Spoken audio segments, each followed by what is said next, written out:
A bipartisan bill making its way through Congress could make mental health services more accessible across the country.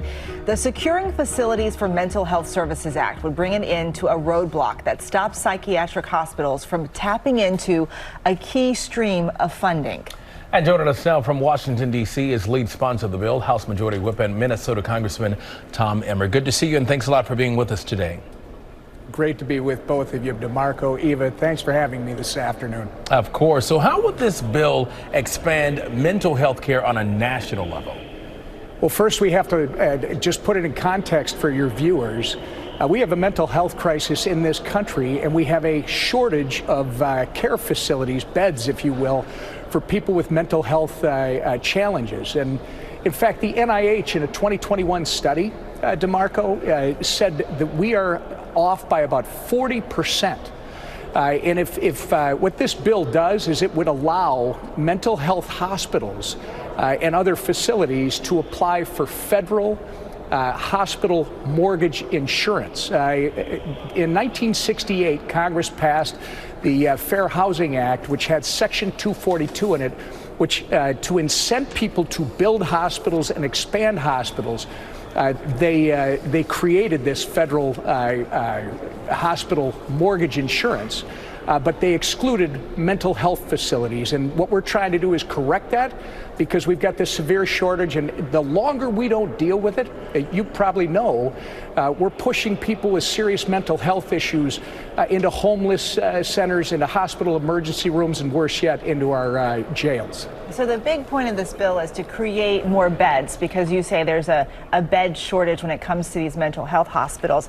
How does that impact this mental health crisis that we're seeing?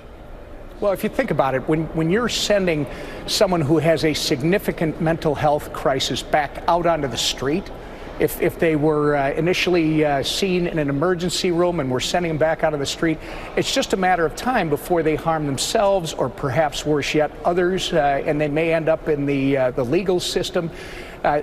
We need to treat the condition.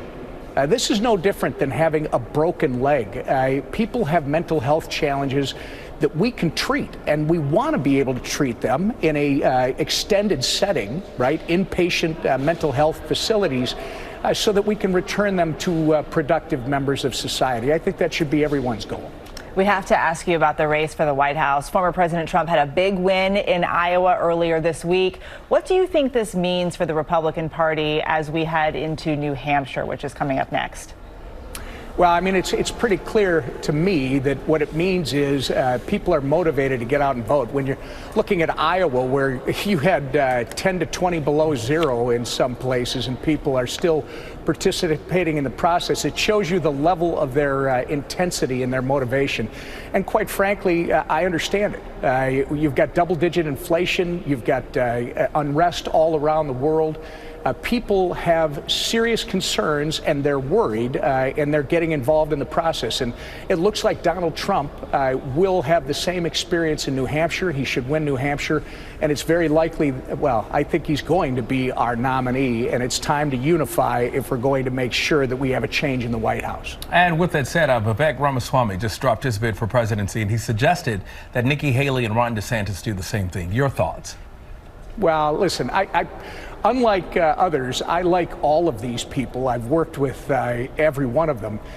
They've put in serious time and effort to their campaigns, and I appreciate that. But I do agree with Vivek that it's time to unify on the inevitable, so that we can actually have a chance to take back the White House. All right, Congressman Tom Emmer, it's been a pleasure having you on. Thank you, and come back. Thank you, guys. All right, you got it. Well, hey there, GMA fans. Robin Roberts here. Thanks for checking out our YouTube channel. Lots of great stuff here. So go on, click the subscribe button right over here to get more of awesome videos and content from GMA every day, anytime. We thank you for watching, and we'll see you in the morning on GMA.